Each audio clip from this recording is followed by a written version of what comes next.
Amen. Sommes-nous prêts pour le moment de son retour? On peut le croire, on peut le penser, on peut en être convaincu. Et pourtant, au-delà de ce que nous pouvons concevoir de cela, qu'est-ce que nous enseigne la Bible? Je crois que la Bible, la parole de Dieu, est la vérité et que nous avons besoin d'examiner notre conscience au regard de ce que la Bible nous enseigne, afin qu'au jour de sa parousie, de son apparition, nous ne soyons pas dans la confusion. Amen.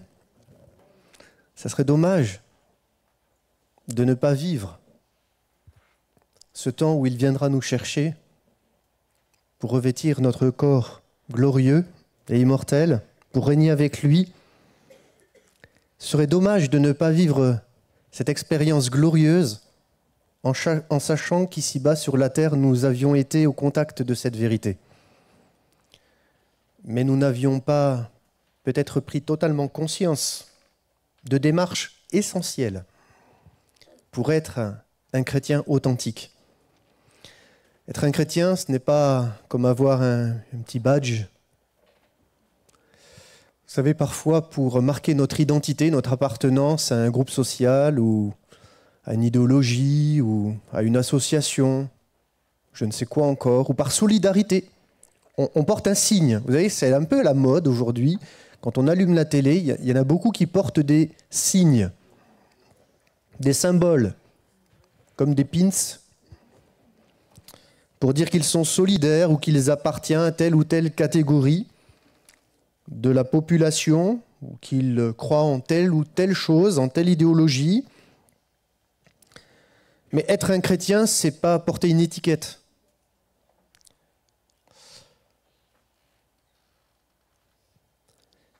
Être chrétien, c'est vivre de Christ. Et vivre de Christ, Christ en nous, l'espérance de la gloire, implique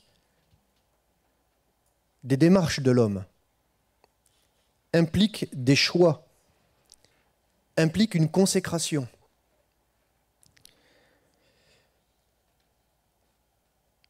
Et tout ce que nous sommes invités à faire comme choix sur la terre, choix de vie ou de mort, nous devons faire ce choix en pleine conscience, en pleine compréhension de la vérité. Et comme nous allons le voir ce matin, la suite du message de dimanche dernier, où nous parlions de repentance, ce matin nous allons parler de la conversion.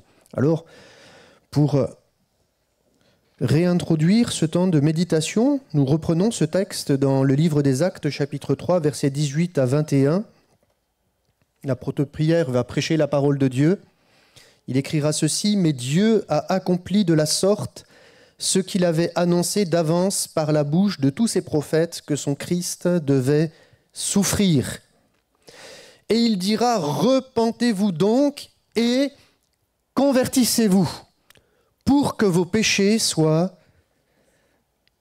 effacés. » Trop souvent, nous pensons que la repentance est suffisante pour le pardon de nos péchés.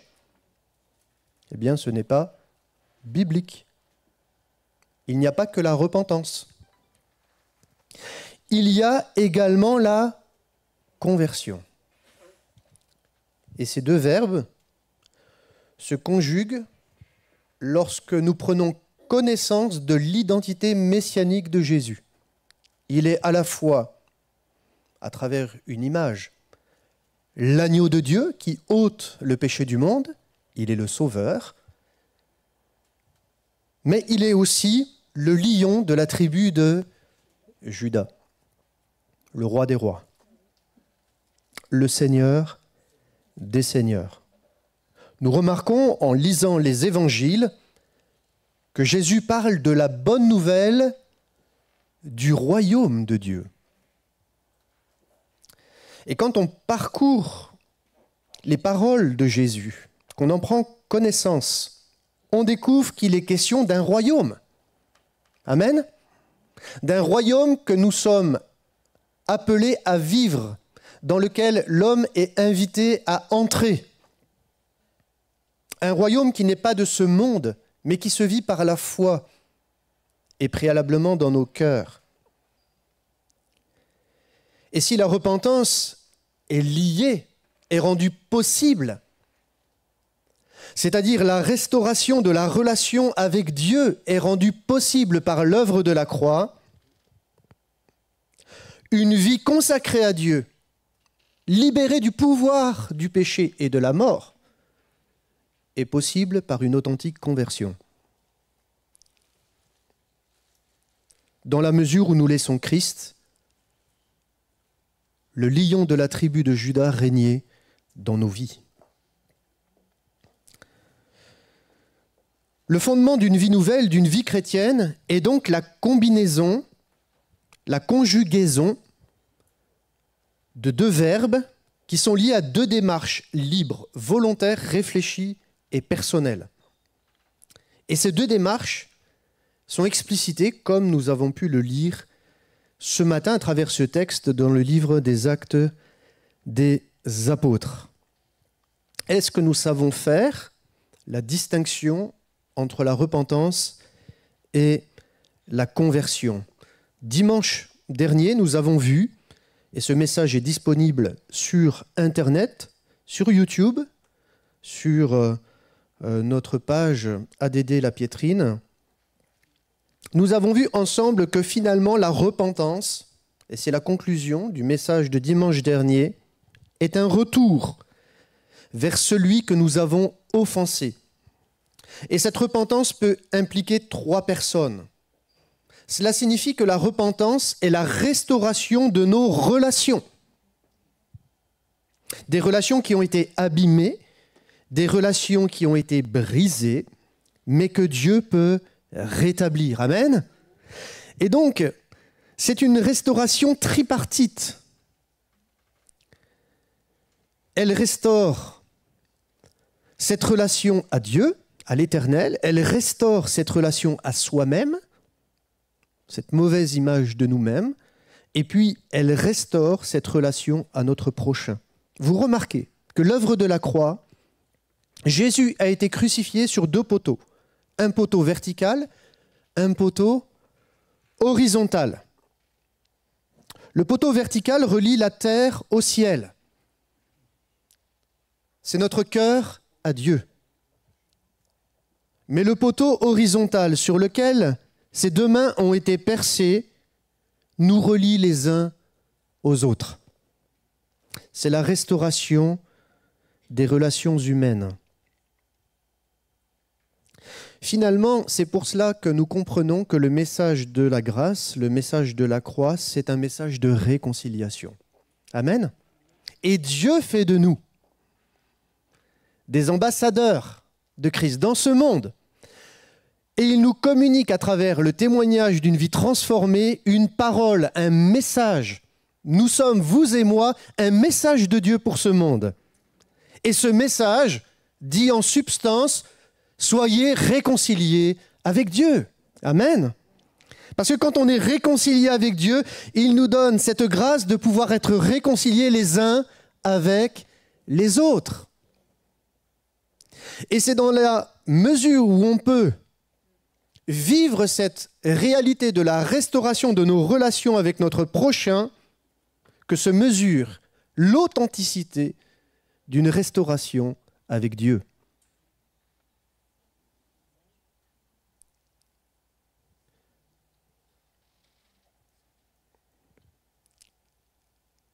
Si donc j'ai des problèmes de relation avec mon prochain et que je ne peux pas, surtout, je ne veux pas lui pardonner, alors cela dénote que notre relation avec Dieu, elle est fausse. C'est une illusion. Parce que Dieu ne nous pardonnera pas nos péchés si nous ne pardonnons pas à nos frères de tout notre cœur, et même nos ennemis.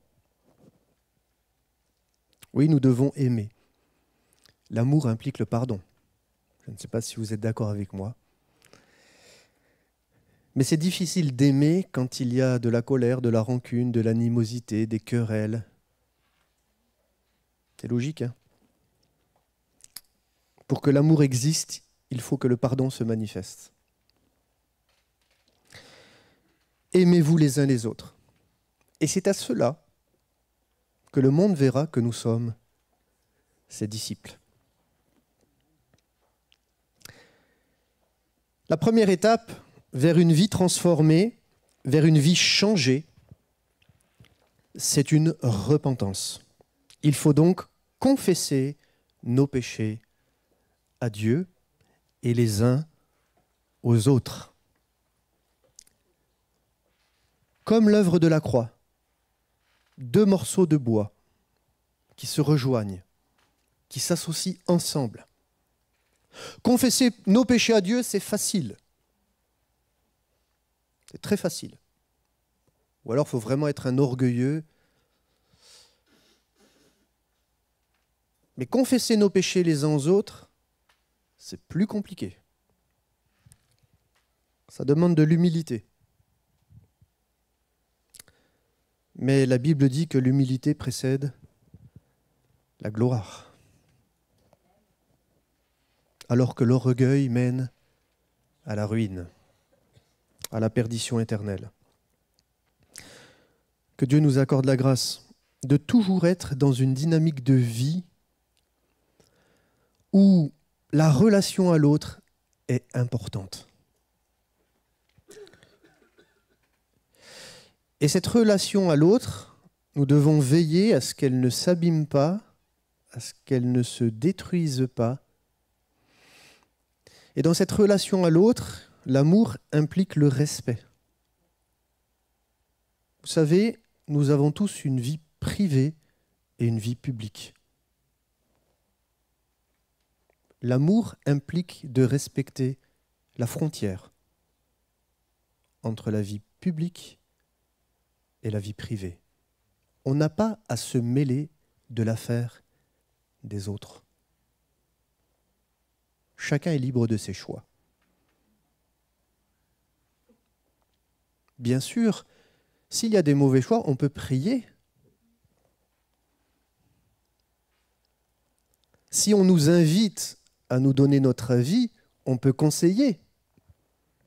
Mais on ne s'impose pas à l'autre. Amen. Parce que quand on ne sait plus faire la différence, ça provoque toujours des catastrophes. Dieu ne s'impose pas à nous. Vous avez remarqué que la Bible dit qu'il frappe à la porte de notre cœur, mais Dieu n'enfonce jamais la porte de nos vies. Il frappe. Si on le laisse entrer, il entre. Mais si la porte demeure fermée, il reste dehors. C'est pareil dans nos relations les uns avec les autres. On ne force pas la porte de l'intimité de son prochain, ni de son frère.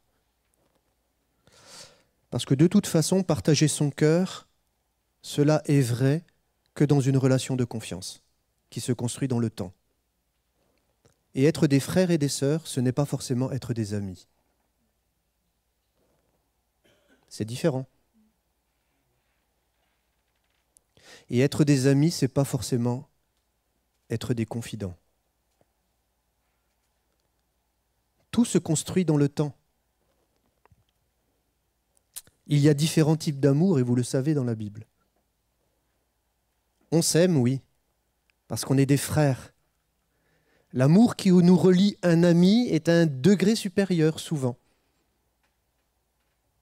Parce que la relation de confiance qui s'est éprouvée dans le temps, qui a pu être mesurée dans le temps, elle donne la possibilité d'aller un peu plus loin dans la relation.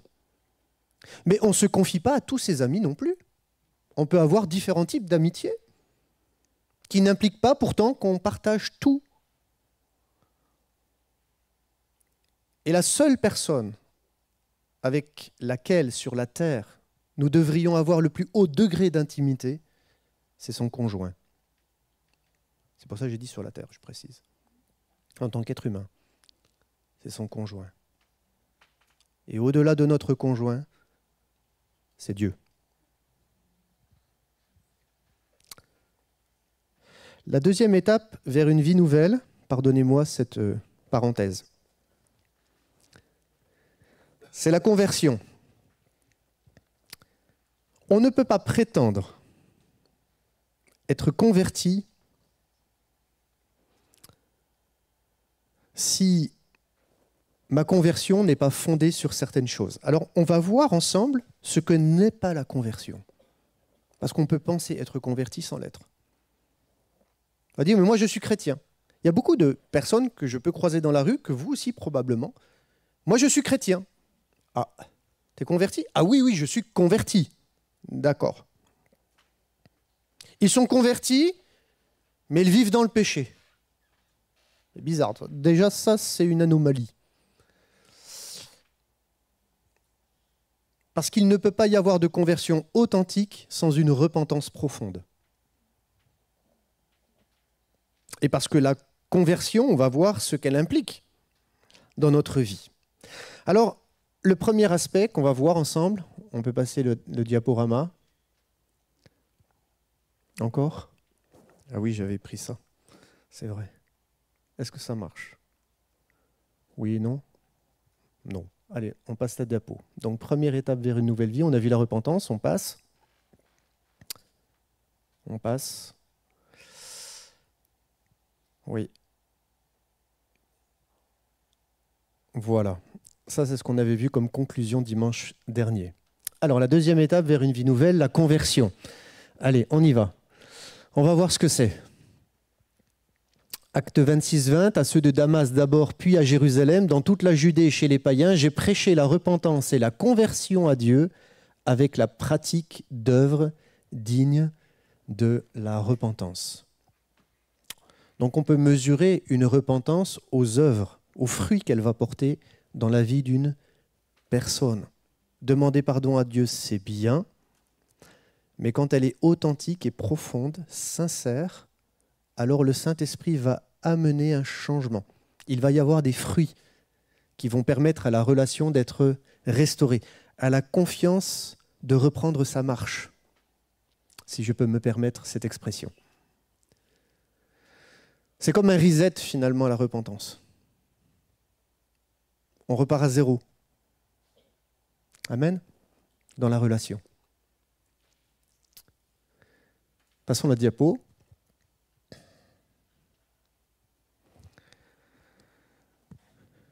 Oui.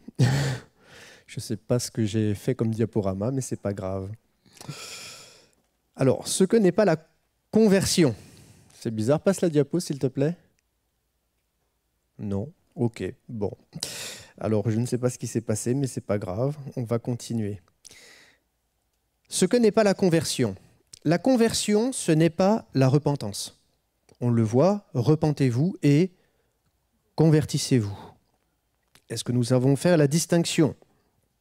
La repentance est le fruit direct de la conviction de péché, produit par l'effet conjugué de la prédication de la parole de Dieu et l'action du Saint-Esprit. Car le ministère de l'Esprit, c'est de nous convaincre de péché, de justice et de jugement.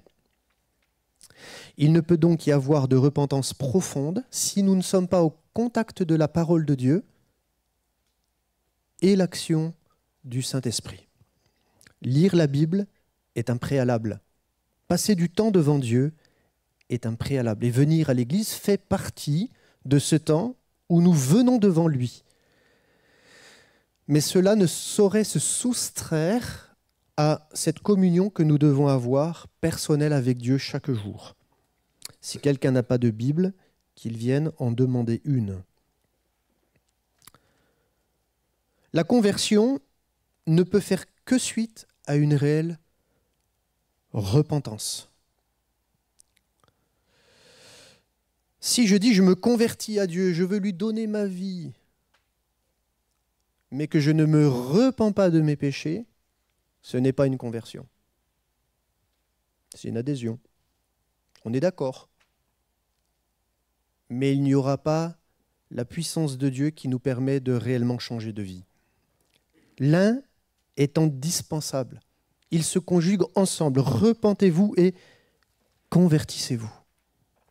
L'un n'est pas sans l'autre. L'un suit l'autre. La conversion, ce n'est pas une simple adhésion, parce que l'Église n'est pas un club. Alors même si aujourd'hui nous sommes, par la loi française, une association cultuelle, l'Église n'est pas une association. C'est plus que cela. Ce sont des hommes et des femmes, amen, qui ont décidé de consacrer leur vie à Dieu.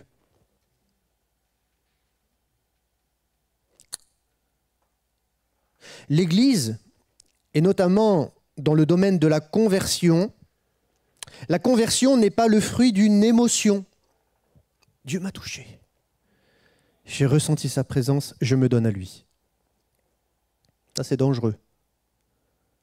Parce que le jour où je ne ressens plus rien, je ne suis pas sûr que je continuerai à marcher dans ses voies.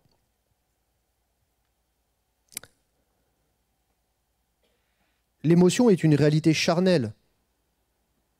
On ressent avec le corps. Mais la conversion, c'est une décision, c'est un choix de vie, éclairé. C'est-à-dire qu'à un moment donné, mon intelligence a compris une vérité. C'est qu'il est le chemin, c'est qu'il est la vérité, et il est la vie, et nul ne vient au Père que par lui. Et donc, je dois marcher sur ce chemin de vie. Sinon, je n'irai jamais, alors c'est une expression, au ciel. En tout cas, nous n'irons jamais le rejoindre sur les nuées.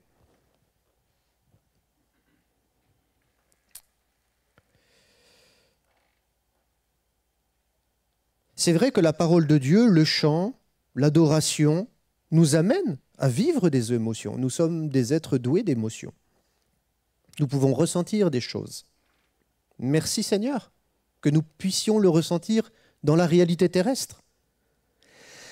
Mais cette émotion, elle doit être consécutive à une réalité spirituelle, qui est la foi. Les émotions doivent conduire l'homme pécheur, lorsque la foi a touché son cœur, lorsqu'il a pris conscience de la vérité, lorsqu'il a pris conscience qu'il était pécheur, qu'il était perdu loin de Dieu, eh bien, en pleurant devant lui, l'homme pécheur doit se repentir et lui consacrer sa vie et son cœur. La conversion n'est pas seulement non plus une présence aux réunions. Vous savez, moi je suis chrétien parce que je vais à l'église tous les dimanches. Ça peut rassurer nos cœurs, hein. Moi je suis un bon chrétien, je suis fidèle. Je suis un bon chrétien, je donne même ma dîme. Mais être un chrétien, c'est pas ça fondamentalement. Ça, c'est des fruits, c'est des conséquences. La présence d'une personne aux réunions n'indique pas qu'elle soit véritablement convertie, que son cœur appartient totalement à Dieu. L'amour fraternel peut conduire des personnes étrangères à la foi à apprécier notre compagnie. Ça fait du bien d'être là. Amen. Parce qu'il y a de la bienveillance, du respect, une vie de sainteté, il y a de la joie qui nous anime, il y a des chants. C'est bon d'être réunis les uns et les autres ensemble. Mais la conversion, non, ce n'est pas simplement une présence à une réunion. C'est beaucoup plus que cela. La conversion, ce n'est pas non plus une régénération. Vous savez, la nouvelle naissance. Moi, je suis converti.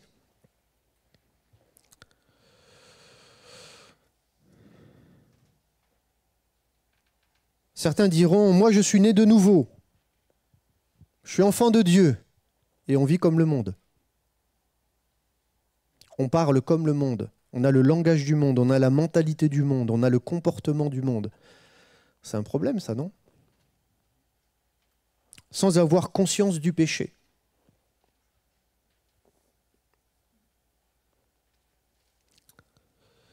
La conversion ne se transmet pas d'une manière naturelle. Mes parents étaient chrétiens, je suis chrétien. C'est un choix. La conversion n'est pas le baptême. Dans 1 Pierre 3, 21, je ne sais pas si on peut le retrouver, mais c'est peut-être préalable avant. Voilà. Il est question de Noé. Et dans cette expérience que Noé a vécue avec sa famille, sauvée de la colère de Dieu, eh bien cette eau du déluge était une figure du baptême, qui n'est pas la purification des souillures du corps, mais l'engagement d'une bonne conscience envers Dieu et qui maintenant vous sauve, vous aussi, par la résurrection de Jésus-Christ. On peut dire certains, mais moi j'ai reçu l'onction, j'ai été baptisé quand j'étais un enfant, donc je suis chrétien. Eh bien, ce n'est pas ce que la Bible nous enseigne. Non, le baptême est la conséquence d'une conversion.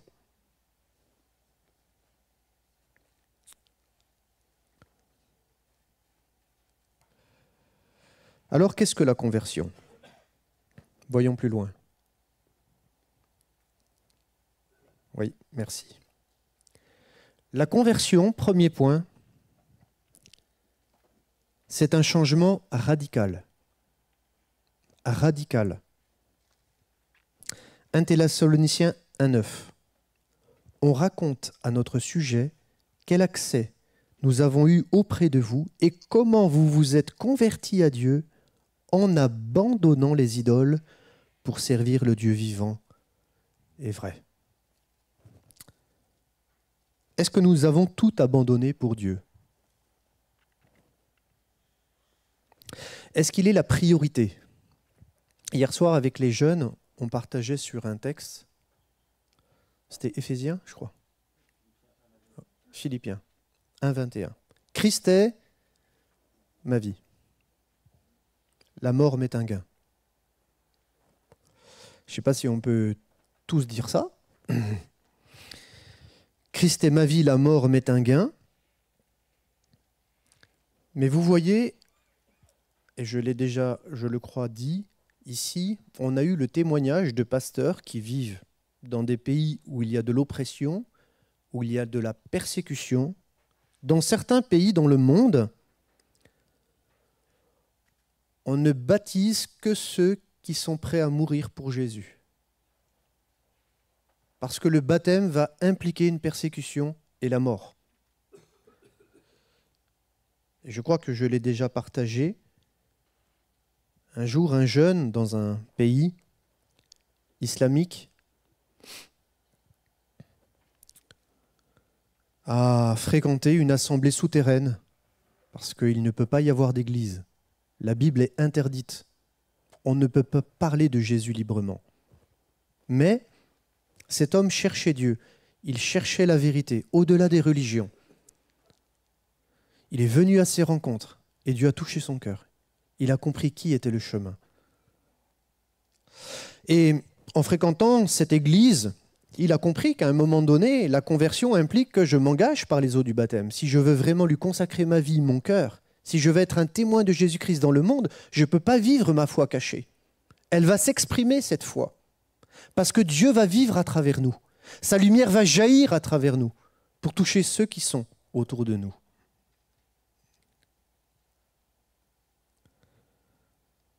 Et ce jeune homme ira voir ce pasteur en lui disant « J'aimerais passer par les eaux du baptême ». Et le pasteur lui dit « Est-ce que tu t'es vraiment converti ? Est-ce que tu es prêt à mourir pour Jésus ?» Il savait ce qu'impliquait la réponse, parce qu'il était dans une famille très religieuse, très fondamentaliste. Et donc, en donnant sa vie à Jésus, il allait mourir. Alors le pasteur lui a dit, il lui a dit, oui, je suis prêt à mourir pour Jésus. Alors il a dit, tu vas le dire à ton père, tu vas réunir ta famille. Et ce pasteur connaissait la famille de ce jeune garçon. Et ce pasteur savait qu'en déclarant sa conversion, il allait être lapidé. Ce jeune aussi le savait. Mais quand le pasteur lui a dit, tu vas le dire à ta famille, là, il n'était plus trop prêt à mourir pour Jésus. Et il est parti. Mais il a continué à fréquenter l'église. Et puis des temps, des mois sont passés. Et le pasteur lui repose la question.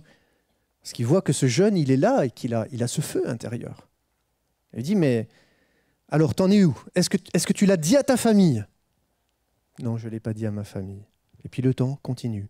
Puis à un moment donné, ce jeune, il va voir le pasteur, il va lui dire « Ok, c'est bon, je vais le dire. » Parce qu'il n'y a pas d'autre vérité. Parce que Jésus est le berger de mon âme. Je n'ai pas le choix, même d'affronter la mort pour avoir la vie éternelle. Une conversion. Il y a certains pays où la conversion implique de faire face à la mort. Et alors qu'il va réunir sa famille, il y a un dîner, et puis il demande à parler à son père. Son père lui laisse la parole. Il va dire, écoutez, j'ai quelque chose à vous dire. Peut-être que c'est la dernière fois que vous allez me parler. Mais il faut que je vous dise quelque chose. J'ai rencontré Jésus. Et je vais lui donner ma vie et m'engager par les eaux du baptême. Quand il dit ça, silence radio. Tout le monde le regarde. Le père se lève. C'est des sociétés patriarcales. Hein. Et il dit, mon fils, ça fait des mois qu'on te suit. On sait où tu vas. On sait que tu as caché une Bible dans ta chambre, que tu la lis régulièrement. En trouvant cette Bible, nous avons commencé à la lire nous aussi. Et nous nous sommes convertis. Amen. Mais tout le monde n'a pas, je ne veux pas dire cette chance, mais tout le monde n'a pas ce privilège, je ne sais comment dire, parce que quand Paul dit « Christ est ma vie, mourir m'est un gain », aux yeux de Paul, c'est un privilège que de mourir pour le nom de Jésus. Mais si c'est vrai sur le plan du corps, quitter cette terre, frères et sœurs, la conversion implique une mort. C'est la mort à nous-mêmes. Vous savez, dans la repentance et dans la conversion, cela fait écho dans notre cœur à deux paroles de Jésus. « Venez à moi, vous tous qui êtes fatigués et chargés, je vous donnerai du repos. » Ça, c'est pour la repentance. On est prêt à demander pardon à Jésus pour être soulagé de nos fardeaux. On est prêt. Mais il dira aussi à la foule, à cette même foule, si quelqu'un veut venir après moi, qu'il renonce à lui-même, qu'il se charge chaque jour de sa croix et qu'il me suive. Mourir à soi-même, ne plus vivre pour soi. C'est-à-dire que le rapport à la vie est différent. On vit pour Dieu, on vit pour lui être agréable. On veut chercher sa pensée pour nos vies, parce que Dieu a des projets pour chacun de nous. Parce que nous devenons en lui une lumière divine. Et Jésus va briller à travers nos vies pour attirer des âmes à lui. Nous allons devenir ouvriers avec Dieu, parce qu'on va porter un témoignage en nous. Nous allons donc chercher à vivre une vie qui lui est agréable, et pas à nous satisfaire des plaisirs de ce monde qui sont si éphémères, mais qui ne satisfont jamais le cœur de l'homme. Alors que lorsque l'on rencontre Dieu, son amour nous remplit à une telle mesure que cette vie chrétienne, nous ne la vivons pas pour nous-mêmes. Nous débordons de cette vie pour les autres. Il est beau de vivre pour Jésus. Il est beau d'aimer Jésus. L'homme, après s'être repenti de ses péchés, va faire un demi-tour. C'est un changement radical, la conversion. Pour changer complètement de vie.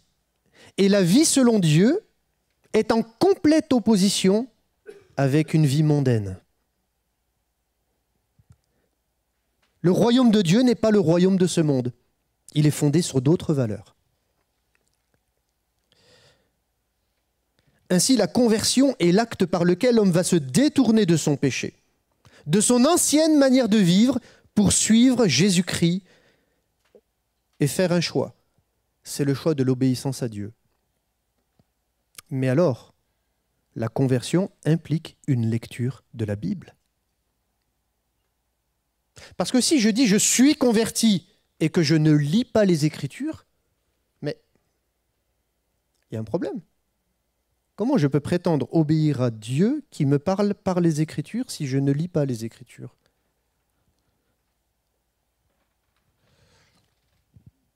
La conversion, c'est un choix libre. Acte 9, 35, c'est peut-être le prochain verset. Non.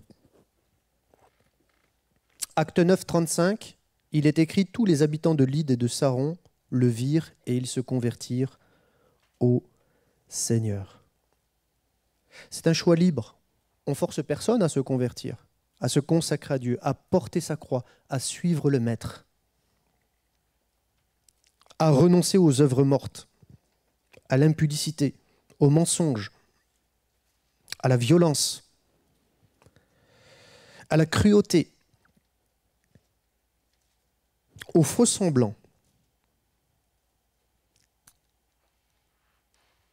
Parce qu'être converti, ça implique d'être vrai avec soi-même et avec les autres. La conversion, c'est une condition qui est absolument nécessaire au salut. La repentance ne suffit pas. Si vous vous repentez mais que vous ne voulez pas vivre pour Jésus, désolé, mais vous n'hériterez pas de la vie éternelle. C'est une illusion. Dans Matthieu 18, 3, Jésus le dit. « Je vous le dis en vérité, si vous ne vous convertissez et si vous ne devenez comme les petits-enfants qui obéissent à leurs parents,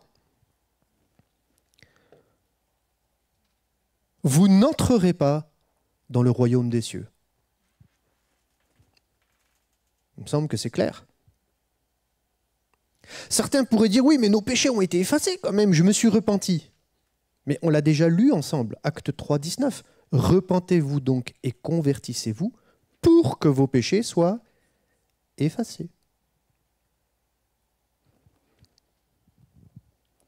Ce n'est pas toujours ce qu'on nous enseigne ou ce qu'on nous dit ou ce que l'on croit. Parfois, il nous semble suffisant la repentance pour le pardon des péchés. Eh bien non.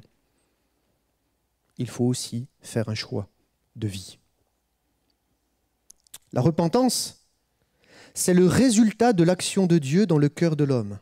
Dans Ézéchiel 18, 23, il est écrit « Ce que je désire, est-ce que le méchant meure, dit l'Éternel ?»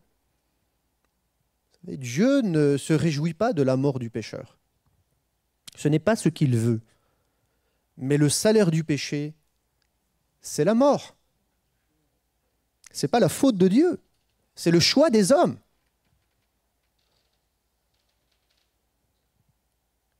Les hommes ne veulent pas se soumettre à Dieu. Ils veulent vivre une vie pour eux-mêmes, pour satisfaire leurs envies, leurs désirs, leur ego, leur volonté, leurs aspirations, leurs rêves, leur espoir. Ils ne se soucient pas des choses de Dieu. Mais ce que Dieu désire,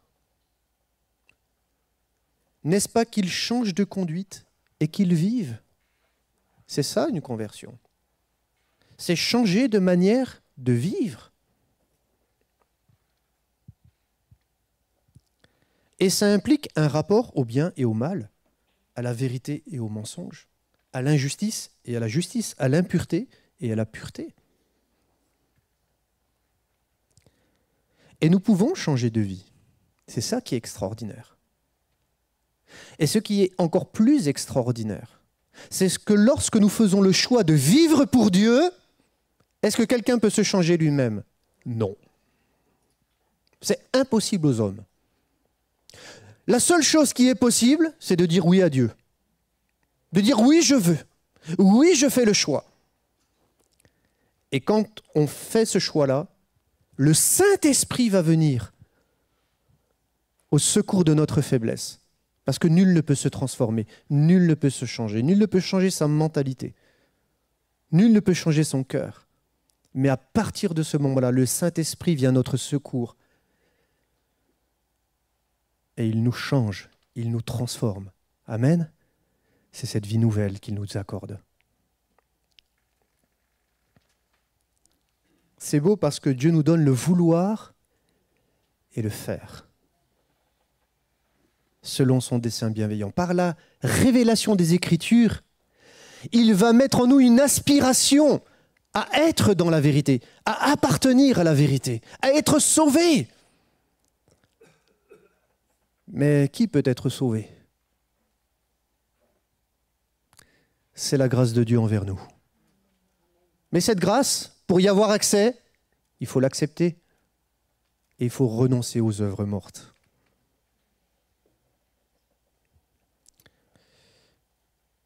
En conclusion, si nous avions vu ensemble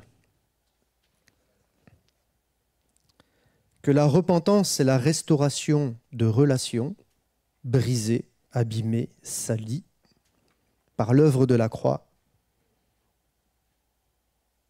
où le sang de Jésus va effacer la dette de notre passé, de notre péché, eh bien, la conversion, c'est une restauration, mais de notre identité céleste. Car lorsque je me convertis, il va y avoir une réponse divine à la conversion, c'est la nouvelle naissance. C'est-à-dire, on va devenir enfant de Dieu. Amen. Autrefois, nous étions fils des hommes, filles des hommes, nous étions des terrestres. Mais en Christ, nous revêtons notre identité céleste. Amen. Nous retournons à une vie de sainteté, alors qu'avant, nous étions sous l'opprobre du péché, sous la domination du péché. Mais en Christ, nous sommes libres. Amen. Parce que la croix brise les liens. Alléluia. Et nous permet de revêtir l'homme nouveau. Et ainsi être dans sa sainteté. La conversion, finalement, est un retour au projet créateur de Dieu. Dans le jardin d'Éden, l'homme a choisi un choix, avec Ève, un choix de mort. Mais en Christ, Dieu donne la possibilité à l'homme de retrouver la vie perdue. Amen. De retrouver son éternité. Parce qu'avant la chute, Adam et Ève étaient-ils mortels? Non. Ils étaient immortels. Mais lorsque l'on donne notre vie à Jésus, on recouvre notre immortalité. Amen. L'immortalité de l'âme.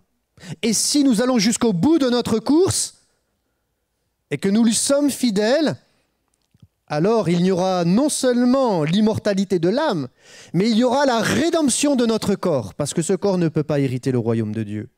Il est voué à la corruption et à la destruction. Mais, comme le Christ ressuscité d'entre les morts a revêtu son domicile céleste, son corps incorruptible et glorieux, nous aussi, nous revêtirons notre corps incorruptible et glorieux. Amen. Finalement, la conversion incombe totalement à l'homme, comme la repentance. C'est la part de l'homme. Ce n'est pas la part de Dieu. Dieu ne force personne à le suivre. Jésus a forcé personne à le suivre. Mais lorsque l'on fait ce choix de vie et qu'on demeure fidèle dans la lecture de sa parole, dans la méditation des Écritures, à chercher le cœur de Dieu, à aimer sa présence, à privilégier sa volonté, alors nous laissons Christ régner en nous pour être guidés sur la voie de l'éternité. Et par ce choix de vie, oui, nous appartenons et nous entrons dans le royaume des cieux. Est-ce que ce matin, alors que nous allons fermer les yeux. Un enfant, un homme, une femme souhaiterait. Et vous avez compris que ce n'est pas une question de religion. Ce n'est pas une question d'avoir son nom porté sur une liste de membres. Moi, j'ai été baptisé catholique, je suis sauvé. Ça n'a rien à voir avec ça. Ce qui nous sauve, c'est d'avoir notre nom inscrit dans le livre de vie. Et ce livre, ce n'est pas le livre d'un homme, ni d'une religion. C'est le livre de Dieu. Est-ce que notre nom est inscrit dans ce livre? Si votre nom n'est pas inscrit dans le livre de vie, ce matin, vous avez la possibilité de demander un pardon à Dieu. Par le sang de Jésus, Dieu peut restaurer toutes vos relations. Il va bientôt y avoir des baptêmes, et il y a un au milieu de nous, un jeune homme qui va s'engager par les eaux du baptême, et qui me faisait part de son témoignage. Ses relations étaient cassées avec sa famille. Mais en venant, en écoutant l'Évangile, en se repentant, Dieu a restauré les relations brisées. C'est beau, hein? C'est beau. Parce que Dieu, c'est le Dieu des miracles. Il vous partagera lui-même son témoignage. Si quelqu'un veut vivre une vie nouvelle, si quelqu'un veut commencer une vie nouvelle, si quelqu'un veut être sauvé, si quelqu'un veut être enfant de Dieu, si quelqu'un veut être un authentique chrétien, par l'Esprit du Tout-Puissant, qui animera sa vie et son cœur, alors il faut qu'il fasse ce choix de la repentance et de la conversion. Est-ce qu'il y aurait une personne au milieu de nous qui voudrait faire ce choix librement aujourd'hui? Soyez libres. Je ne vais pas insister, parce que c'est un choix qui doit être libre. Amen. Seigneur, merci pour ta parole, parce qu'elle est la vérité. Merci, parce que tu nous aimes. Tu veux notre bien, tu veux notre salut. Seigneur, nous-mêmes, nous pouvons nous examiner nous-mêmes pour savoir si nous sommes dans la foi, pour savoir si nous sommes dans la vérité. Parfois, dans notre vie, nous avons toutes sortes d'assurances, de convictions. Moi, je suis chrétien. Je me suis engagé il y a 30 ans par les eaux du baptême. Ce qui compte, c'est pas hier. C'est aujourd'hui. Est-ce qu'aujourd'hui, nous marchons toujours avec lui? Est-ce qu'aujourd'hui, mon cœur bat pour Jésus? Est-ce qu'aujourd'hui, j'ai toujours du plaisir à être dans sa présence? Est-ce qu'aujourd'hui, je soupire comme une biche soupire après des courants d'eau, de sorte que seule sa présence peut me désaltérer et inonder mon âme? Parce que si ces choses ne sont pas en moi, alors je suis peut-être comme ce lumignon qui fume, comme il a été dit ce matin. Parce que je ne marche plus avec lui. Vous savez, la conversion, ce n'est pas l'expérience d'un jour. C'est notre amour pour lui, notre fidélité à lui, notre engagement pour lui, notre sérieux, notre sainteté. Alléluia. Seigneur, merci pour ta grâce envers chacun de nous, parce que ce matin, tu nous attires encore à toi et tu veux nous faire du bien. Seigneur, merci parce que c'est vrai. Nous ne sommes peut-être pas parvenus à une pleine maturité en toi, mais tu nous fais grâce. Et nous voulons aussi nous faire grâce les uns les autres. Seigneur, merci de nous permettre de nous voir comme toi, tu nous vois. Tu nous vois comme tes enfants. Nous ne sommes pas parfaits, mais tu nous aimes et tu veux notre bien. Seigneur, merci pour ta patience envers chacun de nous. Tu es tellement patient avec nous que tu fais preuve bien souvent d'une grande bienveillance à notre égard. Mais Seigneur, on ne peut que être reconnaissant pour cela, mais ne pas peut-être continuer à être paresseux ou négligent,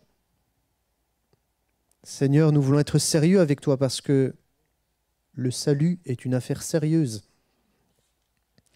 Que ton nom soit glorifié pour ce que tu fais dans chacun de nos cœurs, Seigneur, pour l'œuvre que tu as commencée.